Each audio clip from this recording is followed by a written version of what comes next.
पृथ्वी defence academy में आपका स्वागत है।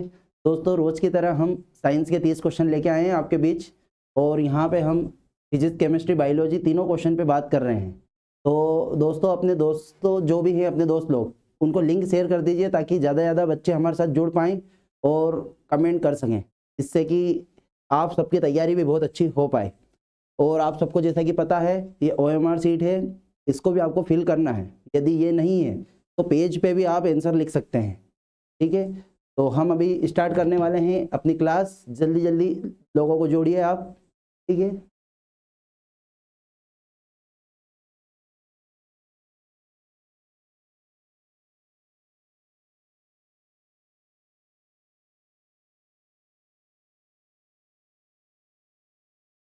ये दोस्तों हम स्टार्ट कर रहे हैं क्लास। जल्दी से मुझे कमेंट कीजिए आप तैयार हैं। असलम मंसूरी जी जुड़े हैं, बोल रहे हैं जय हिंद सर। जय हिंद सभी दोस्तों को। ठीक है, अभी यहाँ पे हमारे पास पहला क्वेश्चन आया है। जब किसी वस्तु को जब किसी वस्तु को तरल में रखा जाता है तब ऊपर की ओर बल लगता है, उसे क्या बोलते हैं? अब ये क्या बोल रहे हैं, जब किसी वस्तु को लिक्विड में रखेंगे तो क्या होगा, देख लेते हैं। ठीक है, जल्दी से मुझे बताइए, इसके ऑप्शन 4 बता रहा हूँ। आघूर्ण, गुरुत्व, दाब, उत्प्लावन। हाँ, पूछा है जब किसी वस्तु को तरल में रखा जाता है तो ऊपर की ओर जो बल लगता है उसको क्या बोलते हैं? ये मान लो ये एक पानी का स्थान है, ये मान लो तालाब है, इसमें आपने एक लकड़ी के टुकड़े को डुबाया है।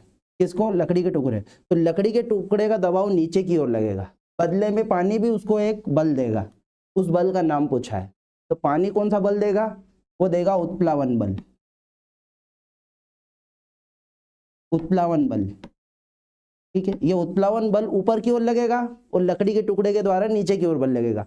ये दोनों बल जब बराबर हो जाते हैं, ये दोनों बल जब बराबर हो जाते हैं तो वस्तु नीचे नहीं डूबती है, और यदि ऊपर का बल ज्यादा हो जाएगा तो वस्तु अंदर चले जाएगी। ठीक है, ये चीजें होती है। अब यहाँ पे गुरुत्व की बात करें तो गुरुत्व अलग चीज हो गई। जब पृथ्वी किसी चीज को अपनी ओर खींचती है तो उसको क्या बोलते हैं? गुरुत्व। दूसरा दाब, एकांक क्षेत्रफल पर लगने वाले बल को क्या बोलते हैं? दाब। तो यहाँ पे आप ये स्टोरी सुनने के बाद में आपका आंसर क्या आ रहा है बताइए? विशाल विश्वकर्मा जी बोल रहे हैं डी। बहुत बढ़िया, उत्प्लावन। ठीक है, अब हम नेक्स्ट क्वेश्चन लेते हैं। घोड़ा गाड़ी की गति भौतिक शास्त्र के किस सिद्धांत का उदाहरण है? जो घोड़ा है वो गाड़ी को खींचता है, तो कौन सा सिद्धांत उसमें कार्य करता है? न्यूटन का तीसरा नियम, ओम का नियम, आर्किमिडीज का सिद्धांत, एवोगैड्रो का नियम। जल्दी बताइए। विशाल विश्वकर्मा जी बता रहे हैं इसका डी बता रहे हो क्या? गलत है ये। अभी और देख लेते हैं हम, एक बार और ट्राई कीजिए। चलो मैं स्टोरी बता देता हूं। न्यूटन ने 1659 में, यानी 1667 में अपनी पुस्तक में प्रिंसिपिया में गति के मतलब 3 नियम दिए हैं। ठीक है, पहला नियम क्या है? कोई वस्तु विराम अवस्था में रहेगी तो वो विराम अवस्था में रहेगा, कोई गति अवस्था में है तो गति अवस्था में रहेगा। ये कौन सा नियम है? पहला। अब यहाँ पे बात हो रही है घोड़ा गाड़ी को किस सिद्धांत पे खींचता है। तो मान लेते हैं हम, ये जो घोड़ा है, घोड़ा जमीन पे पीछे की ओर पांव लगाता है, तो गाड़ी कहाँ बढ़ती है? आगे की ओर। तो घोड़े ने क्या करी थी? क्रिया। तो फिर रोड ने क्या करा? प्रतिक्रिया। जब घोड़ा जमीन पे पांव पीछे की ओर करता है तो वो गाड़ी आगे बढ़ जाती है। इसका नियम ही ये क्रिया प्रतिक्रिया हो रही है। क्रिया प्रतिक्रिया मतलब न्यूटन का तीसरा नियम। अब इसका आंसर बताओ मुझे जल्दी से। साहब जी बता रहे हैं, साहब सिंह जी ए, कौशल राज जी बता रहे हैं ए। देख लीजिए, पहले ही आ गया आपका राइट आंसर। ओम का नियम विद्युत से संबंधित है। किससे संबंधित है? विद्युत से।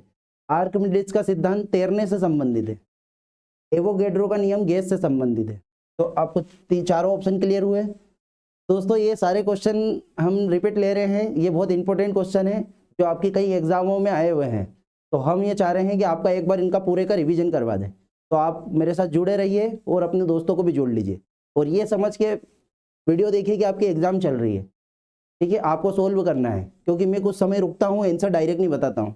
ठीक है, उतनी देर में आपको क्या करना है? कमेंट। अब यहाँ पे तीसरा क्वेश्चन स्टार्ट हुआ है, पानी से भरी बाल्टी की गहराई कम दिखती है, इसका क्या कारण है? या फिर इसको ऐसा पूछ ले कि मछली तालाब में ऊपर की ओर दिखती है, इसका क्या कारण है? पूर्ण आंतरिक परावर्तन, अपवर्तन, परावर्तन, इनमें से कोई नहीं। चार में से जल्दी बताइए। चलो मैं एक स्टोरी समझा देता हूँ। कोई सी भी चीज़ है यदि पानी में रखी हुई है अंदर तली में, तो आपको ऊपर उठी हुई दिखेगी। ये किसके कारण होता है? परावर्तन, अपवर्तन, पूर्ण आंतरिक परावर्तन, इनमें से कोई नहीं। इसका मेनली रीजन है अपवर्तन। आपसे पूछेंगे मछली तालाब में उठी हुई दिखती है, इसका क्या कारण? अपवर्तन। सिक्का गिलास में उठा हुआ दिखता है, क्या कारण है? अपवर्तन। कोई भी वस्तु ज्यादा ऊपर की ओर दिखती है, इसका कारण है अपवर्तन। परावर्तन क्या होता है? प्रकाश का किसी पृष्ठ पर टकरा के लौटना। प्रकाश का किसी पृष्ठ पर टकरा के लौटना क्या कहलाता है? परावर्तन। तो ये गलत हो गया। पूर्ण आंतरिक परावर्तन, ये हीरा जो चमकता है वो पूर्ण आंतरिक परावर्तन के कारण चमक। ठीक है, तो ये पूरी स्टोरी से आपका आंसर अब क्या लगा? जल्दी बताइए मुझे। चेतन जी बता रहे हैं बी, अपवर्तन, बिल्कुल सही है। गोलीय दर्पण के ध्रुव तथा मुख्य फोकस के बीच की दूरी क्या कहलाती है? चलो अब मैं बता देता हूं आपको, यहाँ पे चित्र बना के। ये गोलीय दर्पण बना लेते हैं, बना लिया। अब इसके बाद में हम क्या करेंगे? मुख्य फोकस के बीच की दूरी, सबसे पहले ध्रुव बना लो। ये बीच का जो होता है इसको ध्रुव बोलते हैं। क्या बोलते हैं? ध्रुव, तो ध्रुव बोलते हैं। और ध्रुव बीच में होता है। अब क्या बोल रहा है? दर्पण के ध्रुव तथा मुख्य फोकस के बीच की दूरी। अब जैसे मान लो ये कोई किरण नहीं, किरण यहाँ पे जाएगी, जिस जगह से टकरा के जाएगी उसको एफ बोलेंगे, मतलब फोकस। ये ध्रुव हो गया, ये फोकस हो गया। इसके बीच की दूरी क्या कहलाएगी? वक्रता केंद्र, वक्रता त्रिज्या, व्यापक, फोकस दूरी। या फोकस और ध्रुव के बीच की जो दूरी होगी वो क्या कहलाएगी? जल्दी से बताइए, इसकी स्टोरी बताने के बाद में। साहब जी बता रहे हैं बी, वक्रता त्रिज्या। नरेश मीना जी बोल रहे हैं गुड मॉर्निंग, गुड मॉर्निंग सभी को। रोहित जी बता रहे हैं फोकस के बीच की दूरी कहलाएगी फोकस दूरी। क्या कहलाएगी? फोकस दूरी, क्योंकि ये फोकस है और ये ध्रुव है। फोकस, ये पहला फोकस यहीं पे हुआ है। सुई को पानी के ऊपर, सुई पानी के ऊपर तैरती है, इसका कारण है। सुई पानी के ऊपर तैरती है, इसका क्या कारण है? क्यों तैरती है सुई पानी के ऊपर? मान लो ये एक बर्तन है पानी का, इसमें मैं एक सुई रख देता हूं, तो वो क्यों तैरेगी? पृष्ठ तनाव, असंजन, ससंजन, केशिकत्व। जल्दी से बताइए। रोहित जी बता रहे हैं ए, साहब जी बता रहे हैं डी। देख लेते हैं। देखो, कोई भी द्रव है वो अपना स्थान कम करने की कोशिश करता है और अपनी सतह पे एक परत बना लेता है। ये देख लो, पानी ने एक परत बना ली, बना ली। इस परत को जो सुई है वो पार नहीं कर सकती, जिस कारण वो ऊपर ही रह जाती है। जैसे मच्छर पानी पे तैरता रहता है, इसका क्या कारण है? डूबता क्यों नहीं है? क्योंकि पानी के ऊपर एक परत बन जाती है, और वो परत काहे के लिए बनती है? पृष्ठ तनाव के कारण। जो पानी होता है हमेशा तनाव की स्थिति में रहता है। इसी स्थिति में, तनाव की स्थिति, जिसके कारण ऊपर एक परत बन जाती है, और वो परत के कारण सुई अंदर नहीं डूबेगी। तो क्या आ गया? बताइए, आप ही बताइए। असलम जी बता रहे हैं ए, बिल्कुल सही है। अब यहाँ पे तीन चीज दे रखी है, इनको भी शॉर्ट में समझ लीजिए। आसंजन क्या होता है? असमान वस्तु,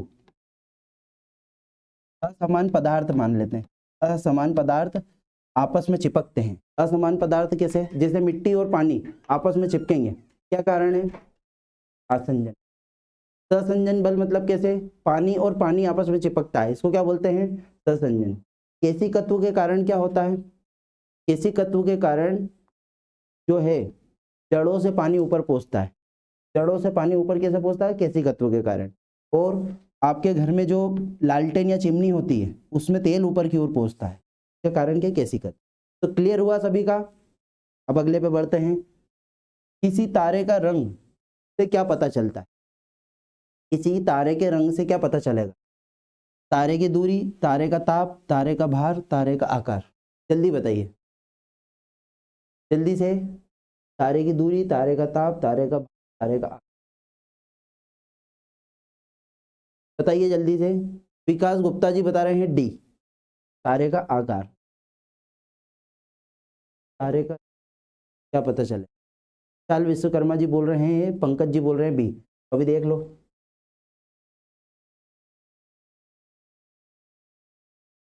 इससे क्या पता चलेगा? तारे का, किसी तारे के रंग से उसका ताप का पता चलता है। यदि वो बुझा बुझा सा लग रहा है तो इसका मतलब क्या है कि उसकी गैस खत्म होने वाली है, तारे के अंदर की गैस खत्म होने वाली है। जो तारा जितना चमकीला रहेगा वो उतना युवा तारा रहेगा। कैसा तारा? युवा तारा। युवा तारा जो रहता है वो ज्यादा चमकता है। इससे तारे का ताप का पता लगेगा। का बी आंसर इसका राइट आया। एक घूमते हुए उपग्रह की गतिज ऊर्जा सदैव होती है। एक घूमते हुए उपग्रह की गतिज ऊर्जा होती है ऋणात्मक, धनात्मक, दूरी पर निर्भर, वेग पर निर्भर। जल्दी बताइए। चलो अब यहाँ पे मैं आपको हिंट दे देता हूँ, उससे आपको आंसर बताना है। मान लो ये पृथ्वी है, ये उपग्रह की कक्षा है, और यहाँ पे मैंने एक उपग्रह लगाया है जिसका वजन है 5 किलो, और यहाँ पे एक उपग्रह लगाया है जिसका वजन है 500 किलो।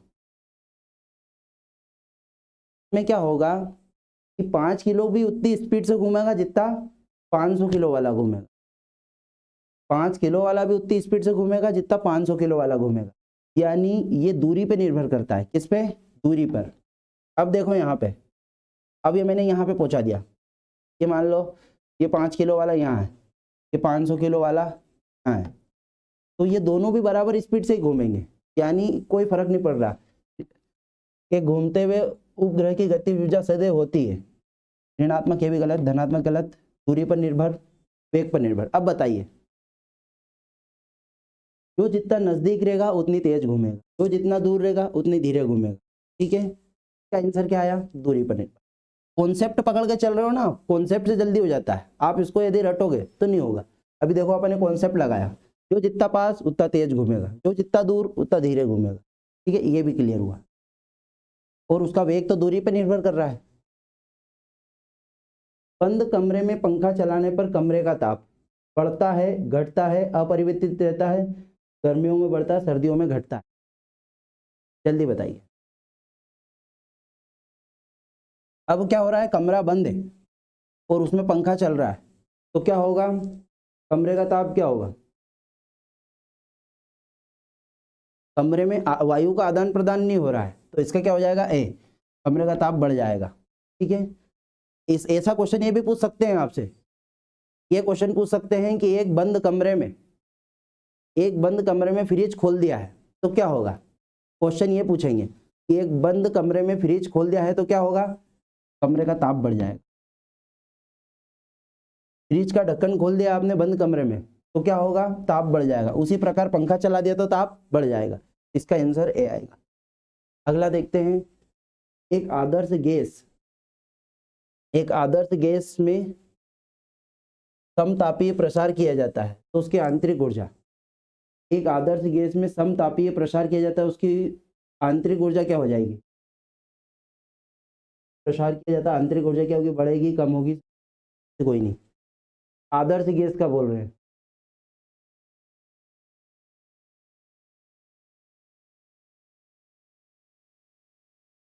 बढ़ेगी, कम होगी, समान रहेगी, इनमें से कोई नहीं। एक समतापीय प्रसार करेंगे तो क्या रहेगा?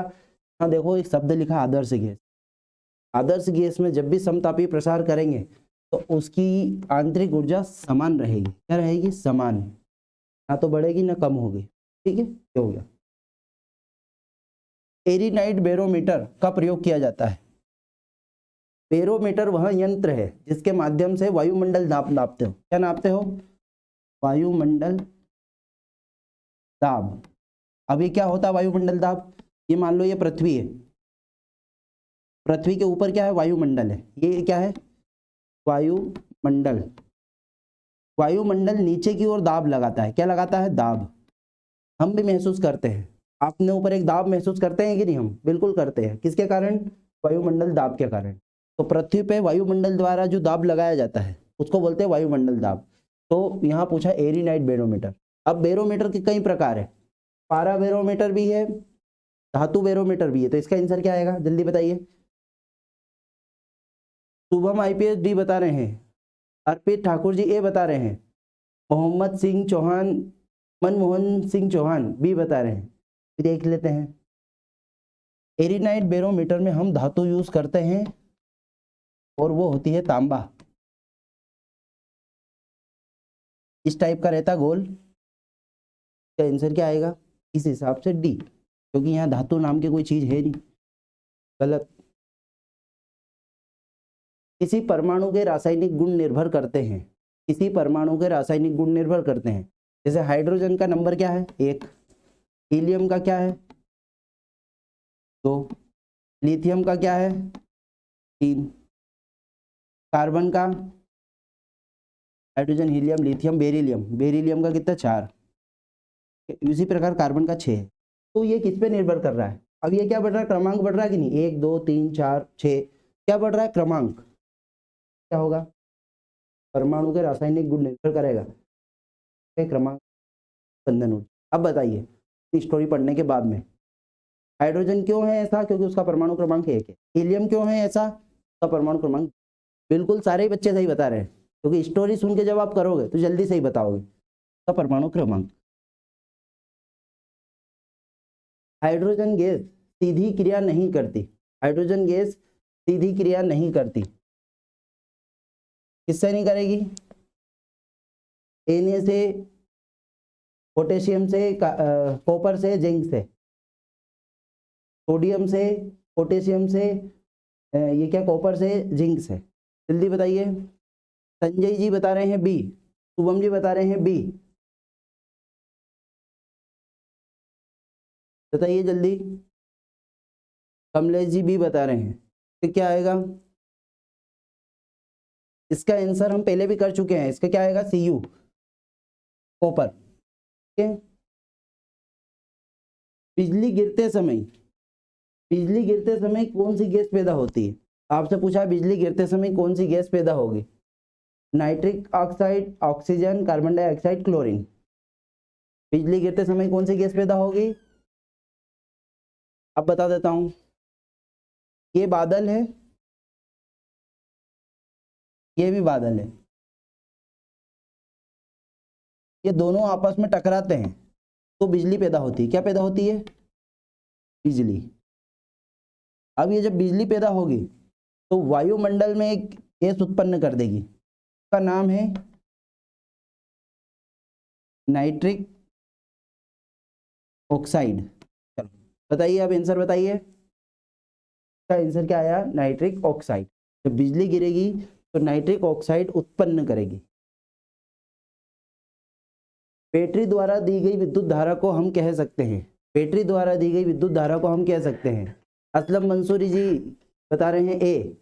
बहुत सारे बच्चे यहाँ मेरे साथ जुड़े हैं, नए भी जुड़े हैं यहाँ से बहुत सारे बच्चे। ठीक है, तो अभी देख लेते हैं। बैटरी द्वारा दी गई विद्युत धारा को हम कहते हैं प्रत्यावर्ती धारा, उच्च विद्युत धारा, निम्न विद्युत धारा, डिस्ट धारा। सबसे पहले जो विद्युत धारा होती है वो 2 प्रकार की होती है। एक प्रत्यावर्ती जिसको आप एसी बोलते हैं, एक होती है डिस्ट धारा जिसको आप बोलते हैं डीसी। जो प्रत्यावर्ती धारा होती है हमारे घरों में खंबे द्वारा आती है। जितने भी खंबे हैं, पावर प्लांट है, वहां से जो विद्युत आएगी उसको क्या बोलेंगे, एसी। डिस्ट धारा जितनी भी जहां से भी आएगी वो बैटरी के माध्यम से आएगी। प्रत्यावर्ती धारा जो आएगी ट्रांसफार्मर, बड़े ट्रांसफार्मर द्वारा आएगी, जो 220 वोल्ट होती है। कितने, 220 वोल्ट। ये घरों में आती है। इसका आंसर क्या आ जाएगा, इष्ट धारा किसमें होती है, आपसे क्या पूछा, बैटरी में। क्या लगाओगे, इष्ट धारा। और डिस्ट धारा में दिशा परिवर्तित नहीं होती है, डिस्ट धारा में दिशा परिवर्तित नहीं होती है, एक समान दिशा रहती। लेकिन प्रत्यावर्ती धारा में आवर्ती होती है प्रकार की। प्रत्यावर्ती धारा में आवर्ती होती है। शुद्ध जल की मोलरता है, शुद्ध जल की मोलरता है, क्या है? 55.6, 50, 100, 18, जल्दी बताइए। शुद्ध जल की मोलरता होती है, देखो चारों ऑप्शन बहुत दूर दूर के लग रहे हैं और इसका 18 सही जाएगा। क्या गया इसका सही? 18। बहुत सारे बच्चों ने सही बताया है क्योंकि ये रिपीट हो रहे हैं बहुत सारे क्वेश्चन। क्या आएगा? 18। निम्न में से जो दुर्लभ गैस है वायु में अधिक मात्रा में पाई जाती है, दुर्लभ गैस जो कहाँ पाई जाती है? वायुमंडल में अधिक पाई जाती है। अब देख लेते हैं, वायुमंडल में 78% नाइट्रोजन, 21% ऑक्सीजन, ऑर्गन कितना? 0.94%, और CO2 0.03%। अब आंसर आप ही निकाल लो चारों में से, जल्दी से निकाल के बताओ। ऑर्गन, अब आपको ऑर्गन दिख रहा है, हिसाब से आंसर क्या हुआ? ऑर्गन। ठीक, एक क्वेश्चन और पूछ सकते हैं, भूकंप के समय कौन सी गैस उत्पन्न होती है? भूकंप के समय जो गैस उत्पन्न होती है उसको क्या बोलते हैं? रेडॉन। अब जो आर्गन है, आर्गन का एक उपयोग और है, जो विद्युत बल्ब होते हैं उनमें कौन सी गैस भरी होती है? आर्गन गैस भरी होती है। कौन सी गैस? Argon gas. और आर्गन गैस जो होती है वो अक्रिय गैस है। आर्गन की खोज किसने करी? वापस आ गया वही क्वेश्चन, आर्गन की खोज किसने करी? रेमजे, रेले, रदरफोर्ड, इनमें से कोई नहीं। चलो एक ऑप्शन मैंने और हटा दिया, अब तीन में से बता दीजिए। कमलेश जी बता रहे हैं ए, कमलेश जी ए, ठीक। इसका आएगा रेमजे। किसने करी? रेमजे ने करी, ठीक है। आइडियल गैस है, बिल्कुल सही बता रहे हो आप। इसकी खोज रेमजे ने करी। रदरफोर्ड ने क्या करा? नाभिक की खोज करी। रदरफोर्ड ने एक प्रयोग करा था, उन्होंने क्या करा था कि सोने की जो पतली परत थी उसके ऊपर अल्फा किरण की बौछार करी थी। किसकी? अल्फा किरण की बौछार करी थी। तो उन्होंने देखा कि अल्फा किरण जो है वो बीच में से लौट गई है, जैसे यहाँ पे आने से पहले लौट गई है इस प्रकार, और कुछ किरणें बाहर निकल गई है, क्योंकि अल्फा किरण होती है धनात्मक और अंदर का नाभिक भी क्या होता है? धनात्मक। तो जब ये धनात्मक और धनात्मक पास जाते हैं तो ये दूर हो जाते हैं। उसी प्रकार किसने खोज करी थी नाभिक की? रदरफोर्ड। ले लेते। कैथोड किरणें किसकी बनी होती है? बताइए मुझे जल्दी से कमेंट कीजिए, कैथोड किरणें किसकी बनी होती है? कैथोड किरणें किसकी बनी होती है? Proton, progesterone, neutron, electron. Yadav ji बता रहे हैं ए, आर्मी लवर बता रहे हैं, कमलेश जी डी बता रहे हैं, कमलेश जी डी। का आंसर क्या जाएगा? कैथोड किरणें किसकी बनी होती है? क्या आएगा? डी। क्या आएगा? डी। कैथोड किरणें किसकी बनी होती है? इलेक्ट्रॉन की। निम्नलिखित में से कौन एक अस्थायी कण है? आपसे पूछा है अस्थायी कण, इलेक्ट्रॉन, प्रोटॉन, न्यूट्रॉन, सभी। अब देख लेते हैं ये सारे कण कहाँ पाए जाते हैं। ये नाभिक, ये प्रोटॉन, न्यूट्रॉन। तो इसमें से क्या हो सकता है बताइए? आर्मी बॉय भी बता रहे हैं, यादव जी बता रहे हैं डी। देख लेते हैं, इलेक्ट्रॉन, प्रोटॉन। का राइट आंसर आएगा न्यूट्रॉन। क्या आएगा? न्यूट्रॉन। न्यूट्रॉन बहुत सारे कणों से मिलकर बना होता है। किनसे बना होता है? कणों से, ठीक है। ये कोई एक कण नहीं है, न्यूट्रॉन एक कण नहीं है, बहुत सारे कणों का कॉम्प्लेक्स है। तो इसका आंसर आएगा न्यूट्रॉन। रेडियो धर्मिता की यूनिट है, रेडियो धर्मिता की यूनिट है। चलो हिंट दे देते हैं, एंगस्ट्रॉम जो है तरंग दैर्ध्य की है। एंगस्ट्रॉम जो यूनिट है तरंग दैर्ध्य की है। कैंडेला किसका है? ज्योति तीव्रता। फर्मी लंबाई का मात्रक। अब लास्ट क्या बचा? आप ही आंसर दे दो। क्या बचा लास्ट? रेडियोधर्मिता यूनिट है किसकी? चलो अभी सबका आंसर सही आ रहा है इतना पढ़ने के बाद में, बिल्कुल राइट है, बेकुरल। ये बेकेरल नहीं है, बेकुरल है, बेकुरल। रेडियोधर्मिता की इकाई बेकुरल है, ठीक है। वर्गीकरण की सबसे छोटी इकाई है, वर्गीकरण की सबसे छोटी इकाई है। क्या होता है कि जो जीव विज्ञान है ये बहुत बड़ा विषय है, यदि इसको कोई पढ़ने जाएगा तो उम्र कम पड़ जाएगी। ये बहुत बड़ा विषय है, इसके लिए इसको क्या करते हैं, शाखाओं में बांट देते हैं। क्या कर देते हैं? शाखा में बांट देते हैं।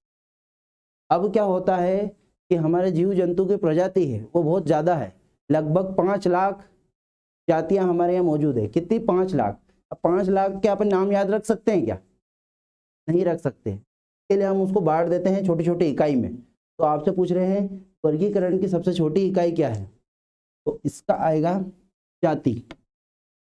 वर्गीकरण की सबसे छोटी इकाई है जाति। जाति से बड़ा क्या होता है? वंश। ये जीनस, जीनस को वंश बोलते हैं, जाति को क्या बोलते हैं? स्पीसीज। स्पीसीज मतलब जाति। अगला क्वेश्चन, नींबू का कैंकर रोग होता है। नींबू का कैंकर रोग किसके कारण होगा? जल्दी बताइए, पहले भी हो चुका है। कवक, जीवाणु, विषाणु, निमेटोड्स, जल्दी बताइए।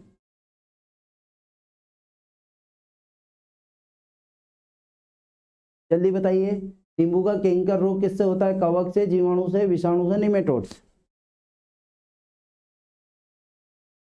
इसका आएगा जीवाणु। क्या आएगा? जीवाणु, बिल्कुल राइट है इसका। किस शैवाल से आयोडीन प्राप्त होती है? किस शैवाल से आयोडीन प्राप्त होती है? ठीक है, अब ये जो शैवाल है समुद्र में पाया जाता है, समुद्री शैवाल है। इसकी तली में हमको क्या मिलेगा? जिस शैवाल के माध्यम से हमको मिलेगा आयोडीन, उसका नाम है रोडिमेनिया, लेमिनेरिया, ओडोगोनोरियम, यूलोथ्रिक्स। जल्दी बताइए। नितेश जी बता रहे हैं सी। क्या आएगा इसका आंसर? जल्दी बताइए। राइट। हर्षद जी बता रहे हैं, आर्मी बॉय ए बता रहे हैं।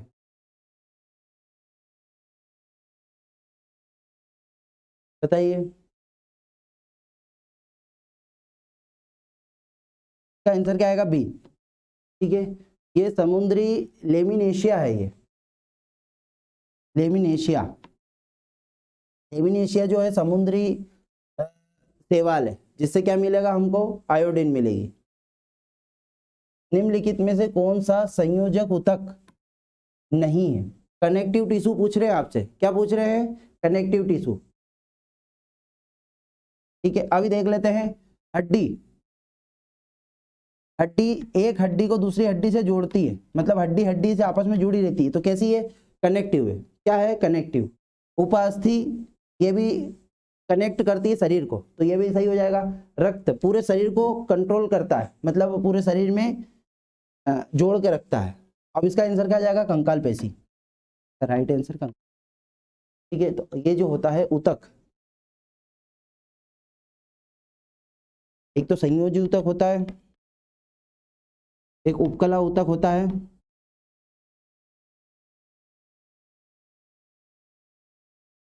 ठीक है, संयोजी ऊतक होता है शरीर को जोड़ने का काम करता है। उपकला ऊतक क्या होता है? जैसे हमारी स्किन क्या है? उपकला ऊतक है। इसी प्रकार निम्नलिखित में से वर्गीकी के जनक कहा जाता है। वर्गीकी, जीवों का वर्गीकरण का सबसे पहला प्रयास कैरोलेस लिनियस द्वारा किया गया था। किसके द्वारा? कैरोलेस लिनियस। अब इसका आंसर आप बता दीजिए, जल्दी से बता दीजिए। क्या आएगा? Mendel, Linnaeus, Khorana, Engler. सभी ने बता दिया बी, कैरोलेस लिनियस। जीवों का वर्गीकरण हम करते हैं 2 भागों में। पहला आएगा वंश, फिर जाति। जैसे होमो सेपियंस, होमो वंश है, सेपियंस जाति है। किसका? मनुष्य का नाम। ये हो गया। पौधों में जाइलम की उपस्थिति में निम्न में से क्या होता है? समझ लीजिए, ये पौधा है, ये पौधा है, ये मिट्टी है और इसको मिट्टी में से क्या ले जाना पड़ता है? जल प्लस खनिज। नीचे से ऊपर क्या ले जाना रहता है? जल और खनिज। और ऊपर से क्या बनता है? भोजन। क्या बनता है? भोजन। भोजन को नीचे ले जाना रहता है। पानी और खनिज ऊपर गया, भोजन और ये नीचे आया, तो जल और खनिज को ले जाने के लिए जो वो रहती है वाहिकाएं, उसको बोलते हैं जाइलम। भोजन जो लेके आती है उसको बोलते हैं फ्लोएम। तो क्या बोलते हैं? फ्लोएम। जल लेके जा रही है फ्लोएम, जल लेके जा रही है जाइलम। अब इसका क्या हुआ? जाइलम के ऊपर से निम्नलिखित में से क्या? जल का वहन, खाद्य पदार्थों का वहन, अमीनो अम्ल का वहन। अभी बता दीजिए, जल का वहन लिख भी दिया है बच्चों ने, राइट। पौधों का आर्द्र पतन रोग होता है। पौधों का आर्द्र पतन रोग होगा, पौधे का जो होगा पत्तियां गलने लगेगी, उस टाइप की बीमारी किससे होगी? पीथियम, रिबेरियम, पोरोस्पोरा, फाइटोस्पोरा, एल्बुगो कैंडिडा। बताइए, पहले भी हो चुका था ये, इसका क्या आएगा? ए। पीथियम रिबेरियनम। निम्न में से किसका स्त्राव जिगर से होता है? अब समझ लो जिगर क्या है। जिगर मतलब यकृत। यकृत, ये यकृत को अपन लीवर भी बोलते हैं, ठीक है, लीवर। अब ये लीवर क्या क्या करेगा? पित्तरस, पित्तरस का निर्माण, यूरिया का निर्माण, ग्लूकोज, ग्लूकोज को जमा करता है। और क्या करता है? ये बहुत सारे काम करता है। इसका आंसर क्या आ गया? निम्न में से किसका स्त्राव करता है? ग्लूकोज का करता है क्या? गलत। आयोडीन का भी नहीं, कार्टिसोल का भी नहीं, पित्तरस के अकॉर्डिंग। शरीर की सबसे बड़ी ग्रंथि कौन कहलाएगा? यकृत। मलेरिया बुखार पैदा करने वाला प्रोटोजोआ है। मलेरिया बुखार पैदा होती है पैरामीशियम से, लिशमेनिया से, प्लाज्मोडियम से, एंट अबीमाबिस। मलेरिया नाम आया है का वाहक मादा एनोफिलीज।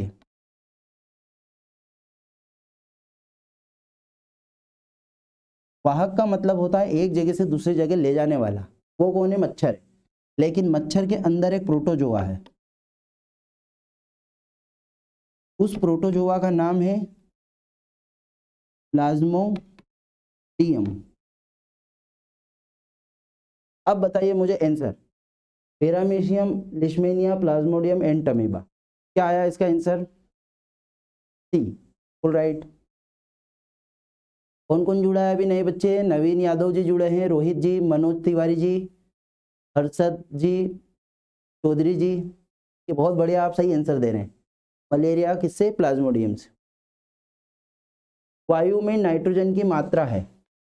वायु में नाइट्रोजन की मात्रा है। सबसे पहले वायुमंडल का स्ट्रक्चर हमने समझा था, कितने परसेंट थी नाइट्रोजन? 70%। यहाँ पे कहीं लगभग नहीं लिखा है, या लगभग लिखा है क्या? तो ये गलत हो जाएगा। ये भी गलत, ये भी गलत, ये कभी 80% के आसपास यहाँ लिखा रहता लगभग, तो हम क्या देते हैं? इसका आंसर 80 देते। लेकिन लगभग नहीं लिखा है तो हमारे पास एक चौथा ऑप्शन भी है, जो होता है इनमें से कोई नहीं। अभी हमारे 30 क्वेश्चन, इसमें से कुछ क्वेश्चन रिपीट भी थे, हमने इंपोर्टेंट सारे क्वेश्चन लिए हैं। तो क्या आया? अभी हमारी एक क्लास और है, तो आप जुड़े रहिए आगे तक, ठीक है।